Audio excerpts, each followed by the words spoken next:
விருதுநகர் மாவட்டம் வத்ராயிருப்பு வட்டம் சுந்தரபாண்டியம் கிராமத்தில் இருக்கேன். இரியா என்ன இவ்வளோ வேகமாக போகிறான்னு கேட்குறீங்களா? இன்னைக்கு சூரியன் உச்சிக்கு வர்றதுக்கு முன்னாடி சோழர் காலத்துல இருந்து போன நூற்றாண்டு வரைக்குமான 5 வரலாற்று சின்னங்களை உங்களுக்கு காட்ட போறேன். ஒரு ரொம்ப அழகான தெற்கத்தி கிராமம் எப்படி இருக்கணும்னு பார்க்கணும் அப்படின்னா என் கூடவே வாங்க. இல்ல எனக்கு வரலாற்று சின்னங்களை மட்டும் பார்த்தா போதும்னு நினைச்சீங்க அப்படின்னா தோராயமா வீடியோவோட 1, 2, 6, 7 மற்றும் 8வது நிமிடங்களை மட்டும் பாருங்க. என்னங்க வரலாற்று சின்னங்களை பார்க்கறதுக்கு வீடியோவை ஸ்கிப் பண்ணலையா? நம்ம 2 பேரும் ஒரே வேவ்லென்த்ல இருக்கோம்னு நினைக்கிறேன். வாங்க வயக்காட்டை பராக்கு பார்த்துட்டு வரலாற்று சின்னங்களை தேடி போகலாம். சுந்தரபாண்டியம் பஸ் ஸ்டாப்ல இருக்கிற அண்ணல் அம்பேத்கர் சிலைக்கு பின்பக்கமா போற சாலையை பிடிச்சி நேரா வெயிலுகந்த அம்மன் கோயிலுக்கு வந்து வண்டியை நிறுத்திடுங்க. வண்டியை நிறுத்துற இடத்துல இருளப்புசாமி கோயிலுக்கு போற வழி எது அப்படின்னு கேளுங்க. இந்த வழியை காட்டுவாங்க. வயக்காட்டு வழியே நடந்து வரணும். அதோ குதிரை தெரியுது பாருங்க, அதான் இருளப்புசாமி கோயில். இந்த கோயிலுக்கு வந்துட்டு இடது பக்கமா நடந்தா கொஞ்சம் தூரத்துல இந்த சுமதாங்கி கல் வரும். நாம கூனம்பட்டியில பார்த்த சுமதாங்கி கல் மாதிரி இந்த சுமதாங்கி கல்ல எந்த கல்வெட்டுகளும் இல்ல. இதை பத்தி அங்க இருந்த வயசான ஒருத்தர்கிட்ட விசாரிச்சப்போ ரொம்பவே பழமையானது அப்படின்னு சொன்னாரு. அவருக்கு விவரம் தெரிஞ்ச காலத்துல இருந்து இது அங்க இருக்கு அப்படின்னு சொன்னாரு. 18 அல்லது 19ஆம் நூற்றாண்டுக்கு பிற்பட்டதா இருக்கலாம் அப்படின்னு நினைக்கிறேன். உங்களுக்கு என்ன தோணுது அப்படின்னு கமெண்ட்ல பதிவு பண்ணுங்க. இந்த சுமதாங்கி கல்லு சோழர்களோட வரலாற்று சின்னத்தை பார்க்க போறப்போ தற்செயலா கண்ணில் பட்டுச்சு. வாங்க இப்ப நம்ம சோழர்கள் என்ன விட்டுட்டு போயிருக்காங்க அப்படின்னு தேடி போய் பார்க்கலாம்.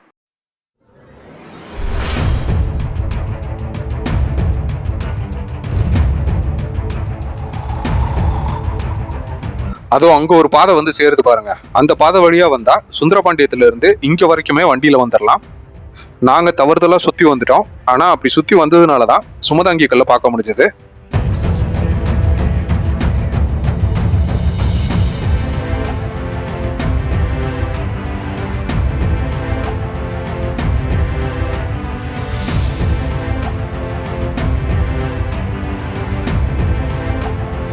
சுந்தரபாண்டியம் ஊர்ல இருந்து வடகிழக்கு திசையில நீங்க பாக்குற இந்த சிவலிங்கம் இருக்குங்க. இந்த இடத்தோட பேரு கோவனேரி கம்மா. நீங்க பாக்குற இந்த சிவலிங்கம் காலங்காலமா இந்த இடத்துல தலைகீழா கவுந்திருந்திருக்கு. இந்த ஊர்க்காரங்க ஏதோ உரல் தான் கவுந்திருக்குன்னு நினைச்சிருக்காங்க. 1990களில் இந்த ஊர்ல வெள்ளம் வந்திருக்கு. அதை தொடர்ந்து ஊர் மக்கள் கம்மாயில வண்டல் மண் அள்ள வந்திருக்காங்க. அப்பதான் மண்ணை தோண்டும் போது இறைவனோட உருவம் வெளிப்பட்டிருக்கு. எவ்வளவு பெரிய லிங்கம்னு பாருங்க. இவரை ஊருக்குள்ள கொண்டு போறதுக்கு மக்கள் எவ்வளவோ முயற்சி பண்ணியிருக்காங்க. ஆனா இங்க இருந்து கொஞ்சம் கூட அசைக்க முடியலையா. அதனால இறைவனை இங்கேயே வச்சு வணங்க ஆரம்பிச்சிட்டாங்க. வட்ட வடிவத்துல இருக்கிற ஆவடை, சிவலிங்கத்தோட அளவு, ருத்ரபாகத்துல செதுக்கப்பட்டிருக்கிற பட்டைகள் எல்லாத்தையும் வச்சு பாக்குறப்போ சோழர் காலத்தை சேர்ந்ததா இருக்கலாம்னு நினைக்கிறேன்.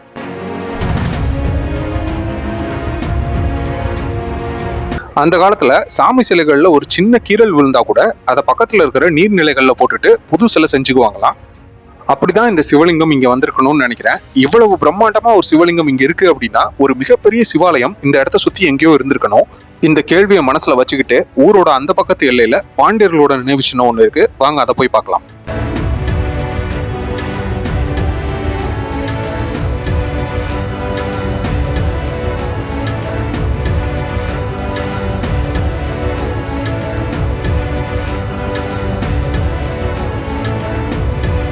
கோவனேரி கம்மால இருந்து சுந்தரபாண்டியம் பஸ் ஸ்டாப்புக்கு வந்து அண்ணல் அம்பேத்கர் சிலைக்கு முன்னாடி இருக்கிற சாலையில பிடிச்சி வந்தோம் அப்படின்னா இந்த அகத்தாப்பட்டிக்கு வரலாம். மழை பெய்யறப்போ இங்க போறது கொஞ்சம் சிரமம். இந்த வீடியோவை பார்த்துட்டு நீங்க இங்க வரணும்னு நினைச்சீங்க அப்படின்னா மழை நேரத்துல வராதிங்க. சுந்தரபாண்டியத்துல இருந்து மொத்த பாதையையும் இந்த காணொலியில பதிவு செஞ்சிருக்கேன். இதை பாத்தீங்கன்னாலே ஏன் உங்களுக்கு மழை பெய்யறப்ப இங்க வரக்கூடாதுன்னு புரியும்.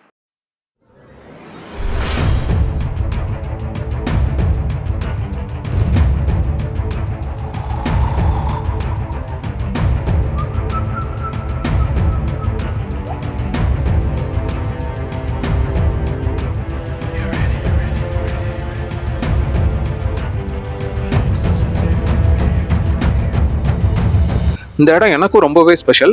ஏன் அப்படின்னா முதல் முறையா இந்த இடத்துக்கு போகும்போது மரியாதைக்குரிய விருதுநகர் மாவட்ட ஆட்சியர் திரு VP ஜெயசீலன் அவர்கள் கூட வந்திருந்தாங்க. அப்படி என்னதான் இந்த இடத்துல இருக்குன்னு கேக்குறீங்களா? வாங்க போய் பார்க்கலாம்.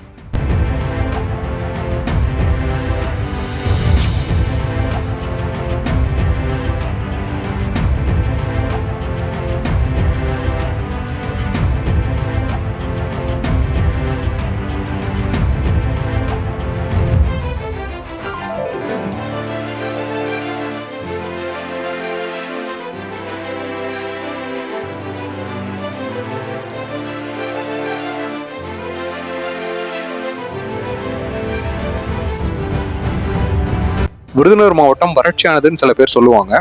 மே மாசத்துல எவ்வளவு பச்சை பசேல்னு இருக்குன்னு பாத்தீங்களா?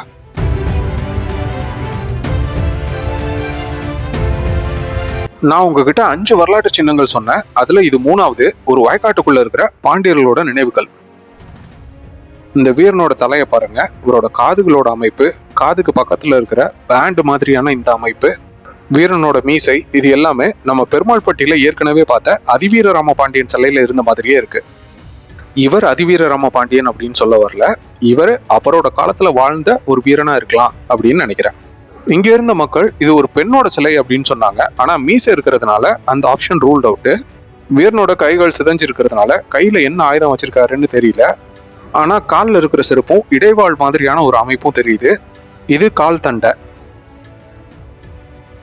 இன்னொரு முக்கியமான விஷயம் என்ன அப்படின்னா, இந்த நினைவுக்கல்ல ஒரு கல்வெட்டும் இருந்திருக்குங்க.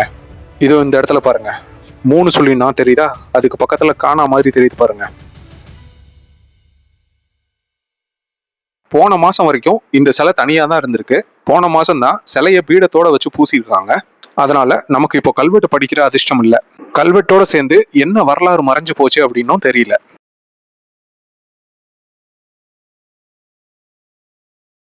இந்த இடத்துல இருந்து கொஞ்சம் தூரம் தள்ளி தான் இன்னும் 2 வரலாற்று சின்னங்கள் இருக்கு. வாங்க போய் பார்க்கலாம்.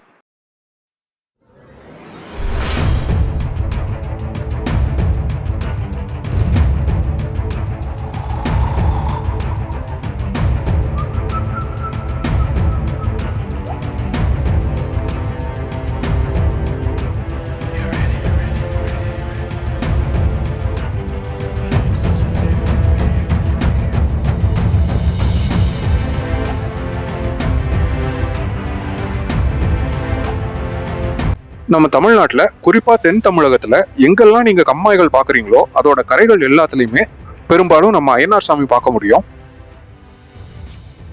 ஐயனார் சாமியோட சிலைகள் எந்த காலத்துல செய்யப்பட்டதுன்னு கண்டுபிடிக்கிறதுக்கு முனைவர் முனீஸ்வரன் அவர்கள் ஒரு வழி சொல்லி கொடுத்திருக்காரு. அது என்ன அப்படின்னா, ஐயனார் மற்றும் அவரோட 2 மனைவியர் சேர்ந்து இது மாதிரி ஒரே சிற்பமா இருந்தா அது நாயக்கர்களுக்கு பிந்தைய காலம். இது மாதிரி இல்லாம 3 தனித்தனி சிற்பங்களா இருந்தா அது பாண்டியர்களோட காலம். இதோ பாருங்க, 3 சிற்பங்களும் சேர்ந்து ஒரே சிற்பமா இருக்கா? அதனால இது நாயக்கர் காலத்துக்கு பிந்தையதா இருக்கலாம். இந்த ஊரு ரொம்ப காலமா தொடர்ந்து செயல்பட்டு வந்திருக்கு அப்படிங்கறத புரிஞ்சுக்கிறதுக்கு இந்த ஊரோட பேரு சுந்தரபாண்டியம் அப்படிங்கிற ஒரு விஷயமே போதும்.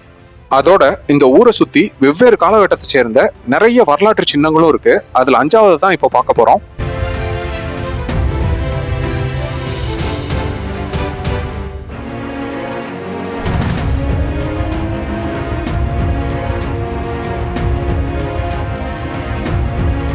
சுந்தரபாண்டியத்தோட மேற்கு எல்லையில இருக்கு இந்த முனியாண்டி கோயில். இங்க தெய்வமா வணங்கப்படுற இந்த தூண்ல என்ன போட்டிருக்குன்னு பார்க்கலாம் வாங்க. இதுல அழுத்தமான ஒரு சூல முத்திரை இருக்கு. நம்ம ஏற்கனவே நிறைய காணொளிகள்ல பதிவு செஞ்சிருக்கோம். சூல முத்திரை போட்டிருந்தா அது சிவனுக்கு தானமா கொடுக்கப்பட்ட நிலத்தோட எல்லையை குறிக்கிற அளவுகள் அப்படின்னு. நம்ம வீடியோவோட ஆரம்பத்துல பார்த்த சிவபெருமானுக்கு தானமா கொடுத்த நிலத்தோட எல்லையை கூட இது குறிக்கலாம். காலத்துக்கு தான் அதோட பதில் தெரியும், நம்மளால எதுவும் சொல்ல முடியாது. கடைசியா பார்த்த முனியாண்டி கோயில்ல தரையில நிக்க கூட முடியல, அவ்வளவு வெயில். அதை பார்த்து முடிச்சுட்டு இந்த இடத்துல வந்து கொஞ்ச நேரம் ரெஸ்ட் எடுத்துட்டு வீட்டுக்கு கிளம்பிட்டேன். இந்த இடங்களை பத்தி எனக்கு தகவல் சொன்ன நண்பர் நாகசுந்தர் அவர்களுக்கும், கூடவே இருந்து சுத்தி காமிச்ச தம்பி ஜீவன் பிரசாத் மற்றும் சரவணன் அவர்களுக்கும் என்னோட மனமார்ந்த நன்றிகள். இது மாதிரி நிறைய இடங்களுக்கு பயணிக்க நம்ம சேனலை சப்ஸ்கிரைப் பண்ணிக்கோங்க. நன்றி.